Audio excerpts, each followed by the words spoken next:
ટીવાય BCom semester 6ના વિદ્યાર્થી Haribapa arts and commerce કોલેજમાં ફરી પાછું આપનું ઓનલાઈન એજ્યુકેશન લેવા માટે સ્વાગત છે. હવે આપણે આગળના 3 લેક્ચરમાં વિડીયો લેક્ચરમાં આપણે યુનિટ નંબર 1 ભણી ગયા, બરાબર. જેમાં આપણે ભણી ગયા યુનિટ નંબર 1માં કેન્સના આર્થિક વિચારોમાં પ્રસ્તાવના, જીવન પરિચય, પ્રકાશનો, કેન્સના અર્થશાસ્ત્રની લાક્ષણિકતાઓ. એમાં આપણે 13 થી 14 જેટલી લાક્ષણિકતા જોઈ ગયા હતા. એના પછી આપણે આગળનો ટોપિક જોઈ ગયા પ્રશિષ્ટ વિચારધારા સામે કેન્સની જે કંઈ ક્રાંતિ હતી એ ક્રાંતિ. એના પછી જોઈ ગયા આપણે કેન્સનું અર્થશાસ્ત્ર, બરાબર. એના પછી આપણે જોઈ ગયા અસરકારક માંગ એટલે કે સમગ્ર માંગનો સિદ્ધાંત. એ આપણે ઉદાહરણ દ્વારા પણ સમજી ગયા, બરાબર. એના પછી આપણે આગળના વિડીયો લેક્ચરમાં અસરકારક માંગ, ઉત્પાદન અને રોજગારી વિશે સમજી ગયા. હવે આપણે સમજવાનું છે અસરકારક માંગ નક્કી કરતા પરિબળો, બરાબર. અસરકારક માંગ નક્કી કરતા પરિબળો 2 છે. એમાંનું પહેલું પરિબળ એટલે શું? તો કે કુલ માંગ વિધેય એટલે કે કુલ માંગ કિંમત, અને બીજું કુલ પુરવઠા કિંમત એટલે કે કુલ પુરવઠા વિધેય, બરાબર. સમજીએ આપણે કુલ માંગ વિધેય એટલે કુલ માંગ કિંમત એટલે શું. પણ એ સમજીએ એ પહેલાં તો આપણે આના માટેની પ્રસ્તાવના જોઈએ કે અસરકારક માંગ નક્કી કરતા પરિબળો છે, બરાબર. એના માટે જોવા જઈએ તો અસરકારક માંગ નક્કી કરતા પરિબળો કેટલા છે? તો કે 2. એક તો કુલ માંગ વિધેય એટલે કે કુલ માંગ કિંમત, અને બીજું કુલ પુરવઠા વિધેય એટલે કે કુલ પુરવઠા કિંમત, બરાબર. માંગ અને કિંમત વચ્ચેનું જે વિધેયક સંબંધ દર્શાવતું જે કંઈ ગાણિતિક રજૂઆત છે એને માંગ વિધેય પણ કહી શકાય, બરાબર. કોના વિશે સંબંધ દર્શાવે છે? તો કે માંગ અને કિંમત વચ્ચે. અને જ્યારે પુરવઠા અને કિંમત વચ્ચેનું જે વિધેય સંબંધ દર્શાવતી હોય અને ગાણિતિક રજૂઆત હોય અને પુરવઠા વિધેય કહી શકાય, બરાબર. આલ્ફ્રેડ માર્શલ દ્વારા જે રજૂ થયેલી જે કિંમત નિર્ધારણ હતું એના સિદ્ધાંતમાં વસ્તુની જે માંગ કિંમત હતી એ કોના દ્વારા નક્કી થતી હતી? તો કે પુરવઠા દ્વારા નક્કી થતી હતી. એવી જ રીતે કેન્સે પોતાના સિદ્ધાંતમાં શું? તો કે અસરકારક માંગ છે એ કુલ માંગ વિધેય અને કુલ પુરવઠા વિધેય દ્વારા નક્કી થાય છે એવું કેન્સે ખાસ જણાવેલું છે, બરાબર. અને કુલ માંગ વિધેય અને કુલ પુરવઠા વિધેયને અનુક્રમે કુલ માંગ કિંમત અને કુલ પુરવઠા કિંમત પણ કહી શકાય. એટલે કેન્સે જે સિદ્ધાંત આપ્યો અસરકારક માંગનો એમાં માંગ વિધેય અને કુલ પુરવઠા વિધેય દ્વારા નક્કી થાય છે, બરાબર. અને એને 2 પરિબળો છે એ આવરી લીધા. એક તો કુલ માંગ કિંમત અને બીજું કુલ પુરવઠા કિંમત, બરાબર. એમાં સમજીએ આપણે કુલ માંગ કિંમત. હવે આપણને બધાને ખબર છે કે નિયોજક છે એનો હેતુ શું હોય? તો કે મહત્તમ નફો કમાવાનો હોય અથવા તો મહત્તમ નફો મેળવવાનો હોય, બરાબર. એથી જે શું કરે તો કે રોજગારીની જે જુદી જુદી સપાટીએ ઉત્પાદન થાય એના વેચાણમાંથી જે આવક મેળવવાની અપેક્ષા રાખે, બરાબર. એના દ્વારા શું કરે તો કે કુલ માંગ કિંમત નક્કી થાય. અને એ રોજગારીની સપાટી ઊંચી જાય તો એમાંથી એને વધારે ઉત્પાદન મળે, પરિણામે શું થાય તો કે વધારે આવક મળે. આ રીતે જોતા જ રોજગારીની કોઈ એક સપાટી હોય, બરાબર. એ સપાટીએ થતા ઉત્પાદનના વેચાણમાંથી જે આવક મળવાની હોય નિયોજક અપેક્ષા રાખે એ વેચાણ આવકને તે રોજગારીની કુલ માંગ કિંમત કહેવાય. ઉદાહરણ આપીએ, દાખલા તરીકે એક ઉદાહરણ લઈએ કે 400 મજૂરોને કામે લગાડવાથી 4 લાખ રૂપિયાની અને 600 મજૂરોને કામે લગાડવાથી 8 લાખ રૂપિયાની આવક મેળવવાની અપેક્ષા હોય, બરાબર. કે 400 મજૂરોને તમે કામે લગાડો છો તો તમને 4 લાખ રૂપિયાની આવક મળે છે અને 600 મજૂરોને કામે લગાડો છો તો તમને 8 લાખ રૂપિયાની આવક મળે છે. હવે એવી અપેક્ષા છે એવું આપણે માની લઈએ, બરાબર. હવે આના ઉપરથી એવું કહ્યું હોય તો કહી શકાય કે 400 મજૂરોની કુલ માંગ કિંમત છે એ કેટલી છે? 4 લાખ છે. જ્યારે 600 મજૂરોની કુલ માંગ કિંમત કેટલી છે? તો કે 8 લાખ. આ રીતે આમ જોવા જઈએ તો રોજગારીની જુદી જુદી સપાટીએ કેવું તો કે જુદા જુદા ઉત્પાદકમાંથી નિયોજક છે એ જુદી જુદી આવક મેળવવાની અપેક્ષા રાખે. તેથી રોજગારીની દરેક સપાટીએ કેવી તો કે કુલ એક માંગ કિંમત સાથે જોડાયેલી રહે. રોજગારીનું પ્રમાણ જેમ જેમ વધતું જાય એમ કુલ માંગ કિંમત પણ વધતી જાય, અને જેમ જેમ રોજગારીનું પ્રમાણ ઘટે એમ કુલ માંગ કિંમત પણ ઘટે. આ પરથી કેવું હોય તો કહી શકાય કે કુલ માંગ કિંમત રોજગારીના પ્રમાણનું વધતું જતું વિધેય છે અને કુલ માંગ કિંમત નિયોજકની આવક છે એ દર્શાવે છે, બરાબર.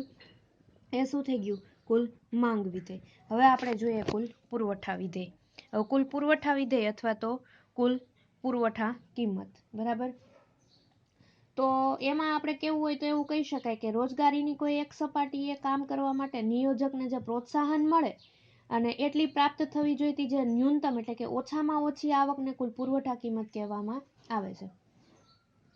રોજગારીની જે ઊંચી સપાટીએ કામ આપતી વખતે નિયોજકને જે ઉત્પાદનના સાધનોની વધારે પ્રમાણમાં જરૂર પડતી હોય, અને એનાથી શું થાય તો કે એનાથી ખર્ચ વધે, તેથી વધારાના મજૂરોને કામે લગાડવાથી જે ઉત્પાદન વધે એનું વેચાણ કરવાથી સામાન્ય નફો પણ મળી રહે, અને જે વધારાના મજૂરોને કામે લગાડે છે એના લીધે જે આવક મળે છે તે ઓછામાં ઓછી વધારાના ખર્ચ અને જે સામાન્ય નફાના સરવાળા જેટલી તો હોવી જ જોઈએ. એટલે આ દ્રષ્ટિએ આપણે એવું વિચારીએ કે રોજગારીની દરેક સપાટી સાથે કોઈ એક કુલ પુરવઠા કિંમત છે એ જોડાયેલી હોય, અને કુલ પુરવઠા કિંમત પણ રોજગારીના પ્રમાણનું વધતું જતું વિધેય છે. કુલ પુરવઠા કિંમત નિયોજકનું ખર્ચ છે એ દર્શાવે છે. બરાબર. જે પરિબળો કોઈ એક પેઢી અને ઉદ્યોગમાં રોજગારીનું પ્રમાણ નક્કી કરે તે જ પરિબળો શું તો કે સમગ્ર અર્થતંત્રમાં પણ રોજગારીનું પ્રમાણ નક્કી કરે. કુલ માંગ કિંમત અને કુલ પુરવઠા કિંમત એ બંને પરિબળમાંથી શું તો કે માંગ કિંમતને કેન્સ છે એ વધારે મહત્વ આપે છે, કારણ કે માંગ છે એ જ પુરવઠો છે એ સર્જે છે એવું કેન્સ પોતે માને છે. અને કેન્સ તો વધારે મહત્વ આપતા એમ પણ કહે છે કે કુલ પુરવઠા કિંમત છે એ ટૂંકા ગાળામાં સ્થિર રહે, આથી કુલ માંગ કિંમત જ શું તો કે અસરકારક કે સમગ્ર માંગ અને ઉત્પાદન રોજગારી તેમજ આવક પર અસર કરનાર મુખ્ય પરિબળ છે. બરાબર. હવે એને બે રેશિયામાં વેચી નાખ્યું. એક તો એને આપ્યું કુલ માંગ કિંમત રેખા અને બીજું આપ્યું કુલ પુરવઠા કિંમત રેખા. તો કુલ માંગ કિંમત રેખા વિશે પહેલા તો આપણે સમજીએ. હવે કુલ માંગ રેખાને સમજવી હોય તો આપણે સમજીએ કે રોજગારીને જે જુદી જુદી સપાટીએ પ્રાપ્ત થતી કુલ માંગ કિંમતની યાદી પહેલા તો તૈયાર કરી શકાય, જેને કુલ માંગ કિંમત અનુરૂચિ કહેવામાં આવે, અને આ કુલ માંગ કિંમત અનુરૂચિને આધારે કુલ માંગ કિંમત રેખા છે એ દોરી શકાય. જેમ રોજગારીનું પ્રમાણ વધે એમ ઉત્પાદન પણ વધે, પણ ઘણી વખત એવું બને કે ઘટતા મળતરના નિયમને આધારે અમુક તબક્કા પછી ઉત્પાદનમાં થતો વધારો હોય એ રોજગારીમાં થતા વધારા કરતા કેવો હોય, ઓછો હોય. પરિણામે એવું થાય કે જે વધારો રોજગારીમાં થતો હોય એ વધારા કરતા તો ઓછો રહેતો હોય, અને રોજગારી દ્વારા જે ઉત્પાદિત વસ્તુઓના વેચાણમાંથી જે આવક થતી હોય એ વધારાની આવકનું પ્રમાણ કેવું તો કે રોજગારીના વધારા કરતા ઓછું રહે. અને આ રીતે જેમ ઉત્પાદન અને રોજગારી વધે તેમ એના ઉત્પાદન વેચાણમાંથી મળતી આવક પણ વધે છે, છતાં આવકનો વધારો છે એ રોજગારીમાં થતા વધારા કરતા કેવો રહે તો કે ઓછો રહે. જોકે શરૂઆતમાં થોડા સમય સુધી તો વધારાની આવકનું પ્રમાણ કેવું હોય તો કે વધતું જ જતું હોય. એટલે કુલ માંગ કિંમત છે એ રેખા ડાબી બાજુથી નીચેની તરફ જમણી બાજુ કેવી જાય તો કે ડાબી બાજુ નીચેથી જમણી બાજુ તરફ જાય, અને અમુક હદ પછી આવક ઘટે તેથી રેખા આડી ધરી તરફ આગળ વધે, અને આપણે આગળ આકૃતિ જોશું એમાં આપણે જોશું. એના પછી કુલ પુરવઠા કિંમત. બરાબર. કુલ પુરવઠા કિંમત રેખા રોજગારીની જે જુદી જુદી સપાટીએ કુલ પુરવઠા કિંમતની યાદી છે એ તૈયાર કરી શકાય, જેને કુલ પુરવઠા કિંમત અનુરૂચિ કહેવામાં આવે, અને આ કુલ પુરવઠા કિંમત અનુરૂચિને આધારે કુલ પુરવઠા કિંમત રેખા દોરી શકાય. જેમ રોજગારીનું પ્રમાણ વધે એમ નિયોજકનું ખર્ચ પણ વધે, અને કુલ પુરવઠા કિંમત વધે, રોજગારીનું પ્રમાણ વધારવામાં આવે ત્યારે ઉત્પાદનમાં અન્ય સાધનોની કિંમત વધે તો ખર્ચમાં થતો વધારો રોજગારીના વધારા કરતાં વિશેષ હોય. પરંતુ કેન્સ તો ટૂંકા ગાળાના ઉત્પાદનમાં સાધનોની કિંમત સ્થિર રહે એવું માને છે. શું કામ તો કે કેન્સે આપણે એની લાક્ષણિકતા જોઈ ગયા કે કેન્સે ટૂંકા ગાળાના અર્થશાસ્ત્રને વિશેષ મહત્વ આપી દીધું છે. બરાબર. એટલે ઉત્પાદનમાં અન્ય સાધનોની કિંમત વધે તો ખર્ચમાં થતો વધારો છે એ રોજગારીના વધારા કરતા કેવો હોય, વિશેષ હોય. પરંતુ કેન્સ છે એ ટૂંકા ગાળામાં ઉત્પાદનના સાધનોની કિંમત સ્થિર રહે એમ માને છે, તેથી રોજગારીમાં થતો વધારો છે એ કુલ પુરવઠા કિંમતમાં થતા વધારા જેટલો રહે. બરાબર. મતલબ સપ્રમાણમાં રહે. આમ રોજગારીના વધારાના પ્રમાણ અને કુલ પુરવઠા કિંમતમાં થતા વધારાનું પ્રમાણ એ કેવા હોય તો કે બંને સરખા હોય. બરાબર. એટલે કુલ પુરવઠા કિંમત રેખા છે એ ડાબી બાજુથી નીચેથી જમણી બાજુ ઉપર જાય અને સીધી રેખા હોય, અને રોજગારીમાં થતી વૃદ્ધિ અને કુલ પુરવઠા કિંમતમાં થતી વૃદ્ધિ એ બંને કેવા હોય તો કે સપ્રમાણ હોવાથી કુલ પુરવઠા કિંમત રેખા પાયાની ધરી સાથે 45 અંશનો ખૂણો બનાવતી જાય. બરાબર. હવે એના પછી જોઈએ આપણે અસરકારક માંગ એટલે કે સમગ્ર માંગનું નિર્ધારણ. બરાબર. જોઈએ કે કુલ કુલ માંગ રેખા અને કુલ પુરવઠા કિંમત રેખા વિશે સમજૂતી આપણે આગળ મેળવી, બરાબર. એટલે બંને પરિબળો છે એ કેવા છે તો કે અસરકારક કે સમગ્ર માંગનું નિર્ધારણ કરે છે, બરાબર. કેન્સ પોતાના અર્થતંત્રમાં કુલ ઉત્પાદનનું માપ વ્યક્ત કરતા તો એમ કે એકમ રાખવું એ સમસ્યા હતી, બરાબર. કયું એકમ રાખવું એ સમસ્યા હતી, કારણ કે કુલ ઉત્પાદન જુદા જુદા માપના એકમો દ્વારા વ્યક્ત કરવામાં આવતું હોય ત્યારે બધી વસ્તુઓના ઉત્પાદનનો સરવાળો હોય, કારણ કે કુલ કિંમત રેખા હોય, કુલ માંગ રેખા હોય, કુલ પુરવઠા કિંમત રેખા હોય, બધાયનો સરવાળો કેવો હોય તો કે બધાયના એકમો દ્વારા વ્યક્ત કરવામાં આવતી હોય, બરાબર. એટલે વસ્તુના ઉત્પાદનનો સરવાળો હોય. પણ આ સમસ્યા હલ કરવા માટે કેન્સે શું કર્યું તો કે એણે કુલ ઉત્પાદનનું માપ રોજગારીના એકમ દ્વારા વ્યક્ત કર્યું. આથી એ સ્પષ્ટ થાય કે અસરકારક માંગ કે સમગ્ર માંગ છે ઉત્પાદન સપાટીનું નિર્ધારણ કરે, જે રોજગારી નિર્ધારણ દ્વારા વ્યક્ત કરે છે, બરાબર. કે સમગ્ર માંગ કેવી રીતે નક્કી કરે છે અને તેના દ્વારા ઉત્પાદન છે એમજ રોજગારીનું પ્રમાણ કેવી રીતે નક્કી થાય એ આકૃતિ દ્વારા આપણે જોવું પડે, બરાબર. હવે જોઈએ આપણે એની આકૃતિ. તો આકૃતિ દ્વારા રજૂઆત, બરાબર. અહીંયા આપણે આકૃતિ જોઈએ, સમજીએ. પહેલા આકૃતિ દ્વારા રજૂઆત છે કે OY ધરી ઉપર શું લીધું છે, કુલ માંગ કિંમત અને કુલ પુરવઠા કિંમત રેખા લીધું છે, બરાબર. અને OX ધરી ઉપર આપણે લીધું છે રોજગારી, બરાબર. પછી આ N રેખા છે, બરાબર. આ E રેખા છે અને આ M રેખા છે, બરાબર. અહીંયાથી O થી 45 અંશનો ખૂણો બનાવે છે કુલ પુરવઠા કિંમત રેખા, અને અંતઃગોળ એટલે કે અહીંયાથી O ધરી ઉપરથી છેક ઉપરથી નીચે તરફ એટલે કે જમણી બાજુ કુલ માંગ કિંમત રેખા છે એ દર્શાવે છે, બરાબર. અને અહીંયા O અને Y ધરી ઉપર વચ્ચે જે રેખા પસાર થાય છે એ શું છે તો કે અસરકારક માંગની રેખા છે. હવે આપણે એની સમજૂતી જોઈએ, બરાબર. આ શું છે તો કે આખી અસરકારક માંગનું નિર્ધારણ છે. હવે આપણે જોઈએ આકૃતિની સમજૂતી, બરાબર. હવે આકૃતિની સમજૂતી જોવા જઈએ તો જોતા જઈએ કે આકૃતિમાં આડી ધરી ઉપર એટલે કે OX પર રોજગારીનું પ્રમાણ અને ઊભી ધરી એટલે કે OY ઉપર આપણે શું લીધું છે તો કે કુલ માંગ કિંમત અને કુલ પુરવઠા કિંમત રેખા લીધી છે, બરાબર. અને આપણને ખબર છે કે કેન્સ એવી માન્યતા ધરાવે છે કે રોજગારીના વધારાનું પ્રમાણ અને કુલ પુરવઠા કિંમતમાં થતા વધારાનું પ્રમાણ એ બંને સરખા હોય, બરાબર.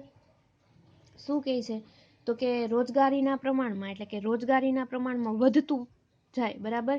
અને કુલ પુરવઠા કિંમતમાં શું તો કે કુલ પુરવઠા કિંમતમાં વધારો થતો જાય, એ બંને કેવા હોય તો કે સરખા. જો અહીંયાનું પ્રમાણ એ સરખું થાય અને અહીંયાનું પ્રમાણ એ કેટલું થાય તો કે સરખું, બરાબર. અને તેથી કુલ પુરવઠા કિંમત છે એ કુલ પુરવઠા કિંમત રેખા પાયાની રેખા એટલે કે O અને X સાથે 45 અંશનો ખૂણો બનાવે. આ જો અહીંયા 45 અંશનો ખૂણો બનાવેલો છે, બરાબર. 45 અંશનો ખૂણો બનાવે તે રીતે દોરેલી છે. એટલે જો અહીંયા કુલ પુરવઠા કિંમત રેખા અને OX ધરી ઉપર લઈ લીધું આપણે રોજગારી, બરાબર, જે 45 અંશનો ખૂણો બનાવે છે. હવે એથી આગળ આપણે સમજીએ કુલ પુરવઠા કિંમત રેખા એટલે કે આ કુલ પુરવઠા કિંમત રેખા અને કુલ માંગ કિંમત રેખા, બરાબર. જો આ કુલ પુરવઠા કિંમત રેખા અને કુલ આ માંગ કિંમત રેખા, બરાબર, એકબીજાને S બિંદુએ છેદે છે. આથી S બિંદુ એ શું છે તો કે અસરકારક કે સમગ્ર માંગનું બિંદુ છે. જો અહીંયા આપણે લખેલું જ છે અસરકારક માંગ કે સમગ્ર માંગનું બિંદુ, બરાબર. કુલ માંગ કિંમત રેખા અને કુલ પુરવઠા કિંમત રેખા એ S બિંદુએ છેદે છે. અને આ S બિંદુ એટલે શું તો કે સમગ્ર માંગનું અથવા તો અસરકારક માંગનું બિંદુ છે, બરાબર. હવે આગળ જોઈએ તો કે S બિંદુએથી આડી ધરી એટલે કે OX પર લંબ દોરવામાં આવે, બરાબર. એટલે કે અહીંયા લંબ દોરવામાં આવે તો એ દોરતા રોજગારીનું પ્રમાણ મળે એટલે કે રોજગારીનું પ્રમાણ કેટલું છે એ મળે.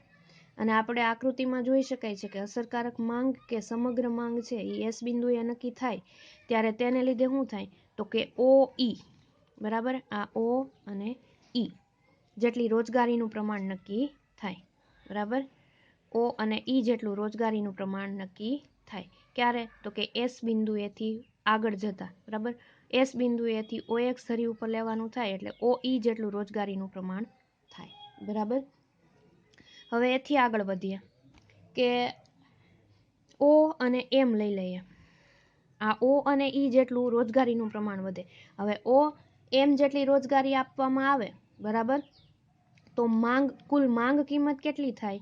તો કે કુલ માંગ કિંમત થાય F અને M જેટલી, એટલે કે આના જેટલી, F અને M જેટલી. અને કુલ પુરવઠા કિંમત કેટલું થાય? તો કે કુલ પુરવઠા કિંમત થાય P અને M, બરાબર. જો OM જેટલી રોજગારી થાય આપવામાં આવે તો કુલ માંગ કિંમત કેટલી થાય? તો કે F અને M જેટલી.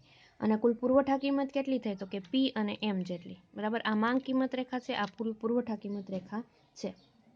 એટલે એવું કેવું હોય તો કહી શકાય કે કુલ માંગ કિંમત કરતાં કુલ પુરવઠા કિંમત કેવી છે? તો કે વધારે. માંગ કિંમત આટલી જ છે પણ પુરવઠા કિંમત કેટલું છે? તો કે PM જેટલું, બરાબર. બીજી રીતે એવું કેવું હોય તો કહી શકાય કે આવક કરતાં ખર્ચ વધારે છે. જો આવક આટલી જ થાય છે પણ ખર્ચ કેટલો થયો? તો કે અહીંયા જેટલું, બરાબર. આથી ઉત્પાદક કે નિયોજકને શું થાય? તો કે ખોટ જાય, નુકસાન જાય, પરિણામે રોજગારીમાં ઘટાડો થવાનું વલણ સર્જાય. અને છેલ્લે તો કુલ પુરવઠા કિંમત અને કુલ માંગ કિંમત સરખા થઈ રહે, અર્થાત આવક અને ખર્ચ છે એ શું થાય? તો કે સરખા થઈ રહે.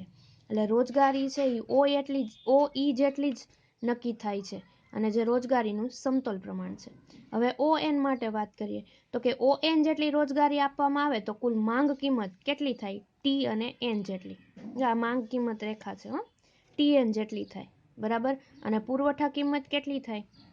તો કે પુરવઠા કિંમત, જો આ પુરવઠા રેખા છે એ VN જેટલી થાય, બરાબર. એટલે અહીં કુલ પુરવઠા કિંમત કરતાં કુલ માંગ કિંમત કેવી છે? તો કે વધારે. પુરવઠા કિંમત કરતાં માંગ કિંમત કેટલી છે? વધારે. એટલે બીજી રીતે એવું કેવું હોય તો કે ખર્ચ કરતાં આવક છે એ વધારે થાય છે, બરાબર. આથી વધુ રોજગારી આપીને ઉત્પાદન વધારવાથી નફામાં થાય વધારો, પરિણામે રોજગારીમાં વધારો થાય અને છેવટે જ્યાં સુધી કુલ પુરવઠા કિંમત અને કુલ માંગ કિંમત સરખા થાય એટલી રોજગારી કેના જેટલી થાય? તો કે OE જેટલી થાય, બરાબર. અને રોજગારીનું કેવું છે? તો કે સમતોલ પ્રમાણ છે. અને આ વિશ્લેષણ આપણે આકૃતિ દ્વારા જે સમજૂતી કરી એના ઉપરથી પૂર્ણ હરીફાઈના સંજોગો છે એ કુલ માંગ કિંમત અને કુલ પુરવઠા કિંમત છે એ સરખા થઈ જાય. અથવા તો એવું કેવું હોય તો કહી શકાય કે કુલ આવક અને કુલ ખર્ચ છે એ સરખા થાય ત્યાં આગળ અસરકારક માંગ નક્કી થાય છે. અને આ અસરકારક માંગ કે સમગ્ર માંગ દ્વારા રોજગારીનું જે પ્રમાણ નક્કી થાય તે રોજગારીનું સમતોલ પ્રમાણ કહેવાય છે, બરાબર. એટલે આ થઈ ગયું અસરકારક માંગનું નિર્ધારણ, આકૃતિ દ્વારા આપણે સમજૂતી કરી, બરાબર. અને હવે આપણે આ ચેપ્ટરનું એટલે કે અસરકારક માંગ, સમગ્ર માંગ અથવા તો કેન્શીય જે થિયરી આપી એની આપણે છેલ્લો ટોપિક જોઈ લઈએ, બરાબર. અસરકારક માંગ એટલે કે સમગ્ર માંગના ઘટકો. હવે સમગ્ર માંગના ઘટકો જોવા જઈએ, બરાબર, એ પહેલા અસરકારક માંગ એટલે શું એ આપણને ખબર હોવી જોઈએ. અને અસરકારક માંગમાં આપણે આગળ જોઈ ગયા કે અસરકારક માંગ, બરાબર, જેને સમગ્ર માંગનો સિદ્ધાંત પણ કહેવાય. આપણે આગળના વિડીયો લેક્ચરમાં તો આપણે ઉદાહરણ દ્વારા પણ એની સમજૂતી જોઈ ગયા હતા. અસરકારક માંગ, ઉત્પાદન અને રોજગારી એટલે શું? અસરકારક માંગ નક્કી કરતા પરિબળો, એમાં કુલ માંગ વિધેય જોઈ ગયા, કુલ માંગ કિંમત જોઈ ગયા, કુલ પુરવઠા કિંમત જોઈ ગયા, કુલ પુરવઠા વિધેય જોઈ ગયા, એમાં કુલ માંગ કિંમત રેખા અને કુલ પુરવઠા કિંમત રેખા જોઈ ગયા, અસરકારક માંગમાં નિર્ધારણ જોઈ ગયા, બરાબર. આ આકૃતિ છે એ પ્રશ્ન પૂછાય એટલે આકૃતિ ખાસ જો દોરવી પડે, બરાબર.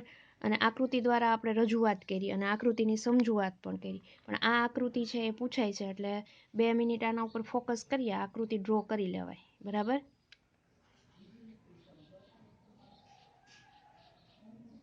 OX ધરી ઉપર આપણે રોજગારી લીધી છે અને OY ધરી ઉપર આપણે કુલ માંગ કિંમત અને કુલ પુરવઠા કિંમત રેખા લીધી છે, બરાબર.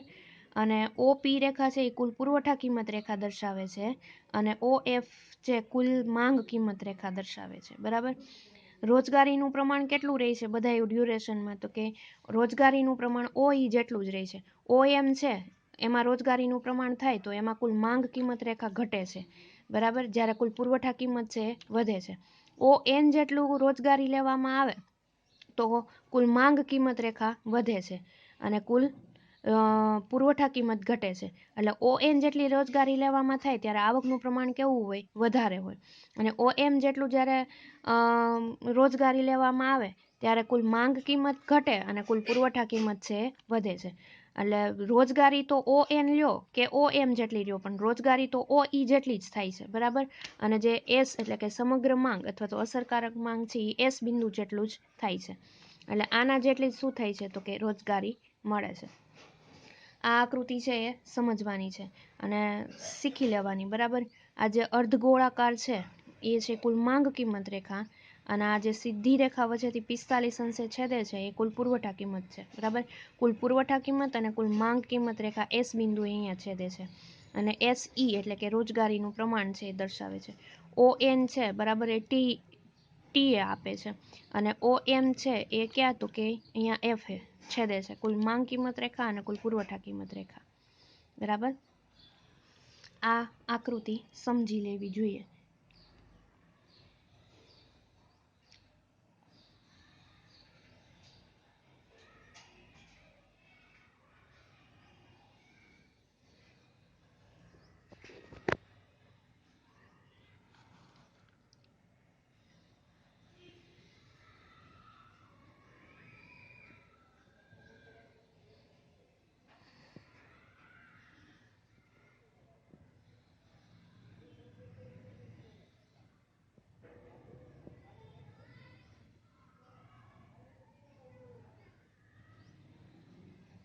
હવે આપણે આ યુનિટનો છેલ્લો ટોપિક જોઈએ, બરાબર. આકૃતિની સમજૂતી જોઈ ગયા એ પછી આપણે જોઈએ અસરકારક માંગ એટલે કે સમગ્ર માંગના ઘટકો, બરાબર. જોઈએ કે અસરકારક કે સમગ્ર માંગ છે એ કુલ ઉત્પાદન દ્વારા સંતોષવામાં આવે છે, બરાબર. કેઇન્સ એવું માને છે કે અસરકારક કે સમગ્ર માંગ છે એ કુલ ઉત્પાદન દ્વારા સંતોષવામાં આવે. એટલે જ અસરકારક માંગ અને કુલ ઉત્પાદન છે એ કેવા છે? બંને સરખા. અસરકારક માંગ ત્યારે જ હોય કે જ્યારે ઉત્પાદન છે પૂરતા પ્રમાણમાં હોય, પૂરતા પ્રમાણમાં મળી રહેતું હોય, અને પુરવઠો છે એ માર્કેટમાં કેવો હોય? બજારમાં છે એ પૂરતા પ્રમાણમાં હોય, ત્યારે જ અસરકારક માંગ છે, બરાબર, એ કુલ ઉત્પાદન દ્વારા સંતોષવામાં આવે. કુલ ઉત્પાદન એ રાષ્ટ્રીય આવક બરાબર હોય, અને કુલ ઉત્પાદનમાં જે વપરાશી વસ્તુઓ અને મૂડીગત વસ્તુઓનો સમાવેશ થાય છે. વપરાશી વસ્તુઓ અને મૂડીગત વસ્તુઓ પરનું ખર્ચ એ સમાજનું કુલ ખર્ચ છે. એટલે આ પરથી એવું કહી શકાય કે અસરકારક માંગ બરાબર કુલ ઉત્પાદન બરાબર કુલ રાષ્ટ્રીય આવક બરાબર કુલ સમાજ ખર્ચ, બરાબર. આપણે લખતા જઈએ અને સમજતા જઈએ કે અસરકારક માંગ બરાબર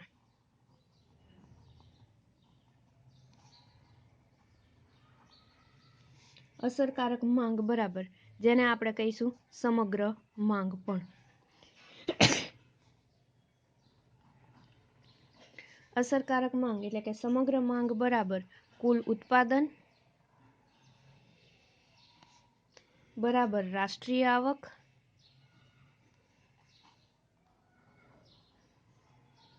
બરાબર સમાજનું કુલ ખર્ચ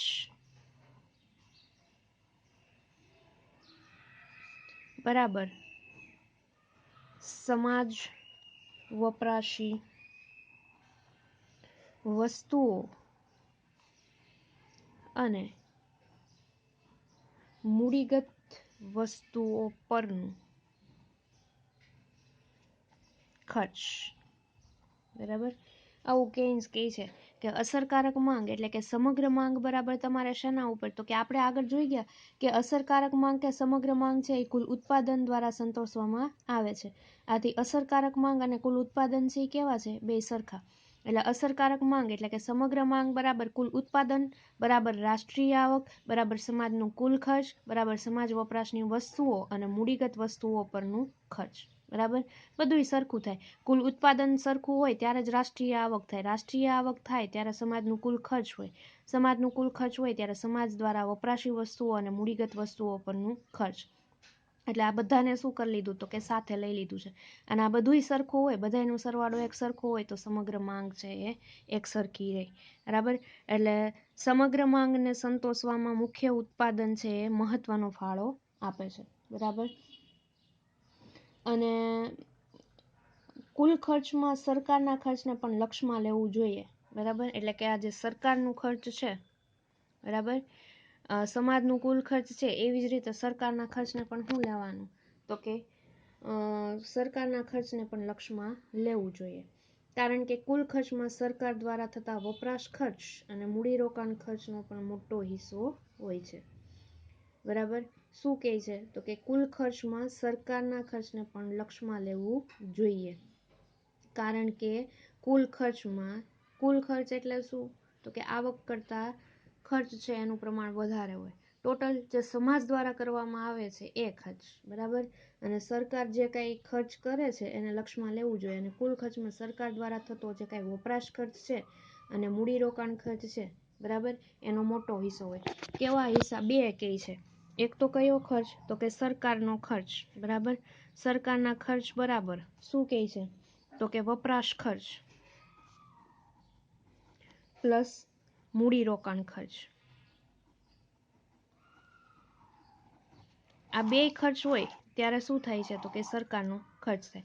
વપરાશ ખર્ચને ધ્યાનમાં લેવો પડે અને મૂડીરોકાણ ખર્ચને ધ્યાનમાં લેવો પડે. આ બે ખર્ચના સરવાળો સરકારનો ખર્ચ કહેવાય, બરાબર.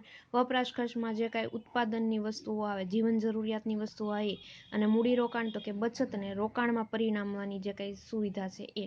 હવે આ બે ખર્ચ જેટલો સરકારનો ખર્ચ છે. અને આ બેનો સરકાર દ્વારા જે વપરાશ ખર્ચ અને મૂડીરોકાણ ખર્ચનો પણ મોટો હિસ્સો છે. અને આની દ્રષ્ટિએ આપણે જોવા જઈએ ને, તો કે સમગ્ર માંગ કે અસરકારક માંગને 3 ઘટકો ગણાવી શકાય, બરાબર.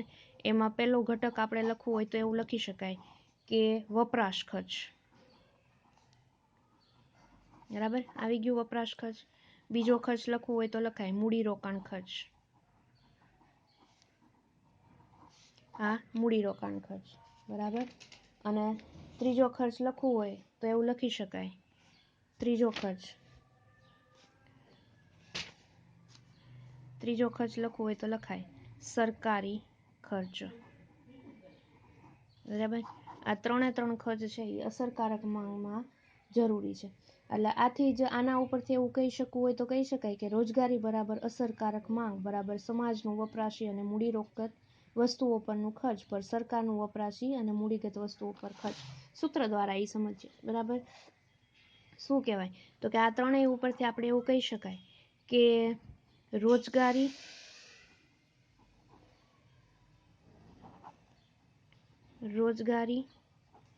બરાબર અસરકારક એટલે કે સમગ્ર માંગ બરાબર સમાજનું વપરાશી અને મૂડીગત વસ્તુઓ પરનું ખર્ચ પ્લસ સરકારનું વપરાશી અને મૂડીગત વસ્તુઓ પરનું ખર્ચ, બરાબર. આપણે આ ત્રણેય જોઈ ગયા, વપરાશ ખર્ચ, મૂડીરોકાણ ખર્ચ અને સરકારી ખર્ચ. એટલે એવું કેવું હોય તો કહી શકાય કે રોજગારી બરાબર અસરકારક કે સમગ્ર માંગ બરાબર શું લઈ લેવાનું, તો કે સમાજનું વપરાશી અને મૂડીગત વસ્તુઓ પરનું ખર્ચ, બરાબર, પ્લસ સરકારનું વપરાશી અને મૂડીગત વસ્તુઓ પરનું ખર્ચ. એટલે આપણને શું મળે, તો કે આ બધાને લઈ લઈએ એટલે આપણને મળે રોજગારી, બરાબર. આથી મૂડીવાદી દેશો કે જ્યાં અસરકારક કે સમગ્ર માંગનો અભાવ હોય, બરાબર, એના લીધે મંદી અને બેકારી છે એ ઉદ્ભવે છે. કારણ કે જો રોજગારી છે એ શેમાંથી મળે, તો કે રોજગારી છે આ બધાના પ્રમાણમાંથી મળે. જ્યાં અસરકારક માંગ હોય, સમાજના વપરાશી અને મૂડીગત વસ્તુઓ પરનું ખર્ચ છે એના ઉપર નિયંત્રણ હોય, સરકારનું જે વપરાશી અને મૂડીગત વસ્તુઓ પરનું ખર્ચ છે એ બધું એનું પ્રમાણ કેવું હોય, તો કે સરખા પ્રમાણ હોય, બરાબર. હવે આમાંથી એકમાં અવરોધ ઊભો થાય અથવા તો એક આડા અવળું હોય તો રોજગારીની તકો ઊભી થાય નહીં. રોજગારીની તકો ઊભી થાય નહીં, બરાબર. અસરકારક માંગમાં આ બધાયનો અભાવ હોય તો એના લીધે મંદી અને બેકારી ઉદ્ભવે, બરાબર. અને ત્યાં સમાજ તથા સરકારના વપરાશી અને મૂડીગત વસ્તુઓ પરના ખર્ચમાં વધારો કરી અસરકારક માંગ વધારવાનું થાય. અને રોજગારીમાં વધારો કરી શકાય. એટલે આ રીતે કેન્સે આર્થિક વિશ્લેષણ માટે અસરકારક માંગનો નવો ખ્યાલ છે એ અર્થશાસ્ત્રમાં પ્રસ્થાપિત કર્યો અને આર્થિક વિચારોના ઇતિહાસમાં મૂલ્યવાન ફાળો છે એ નોંધાયો છે. બરાબર, અહીંયા આપણે પહેલું યુનિટ પૂરું કરીએ છીએ. બરાબર, આવતા વિડીયો લેક્ચરમાં આપણે બીજું યુનિટ શરૂ કરીશું.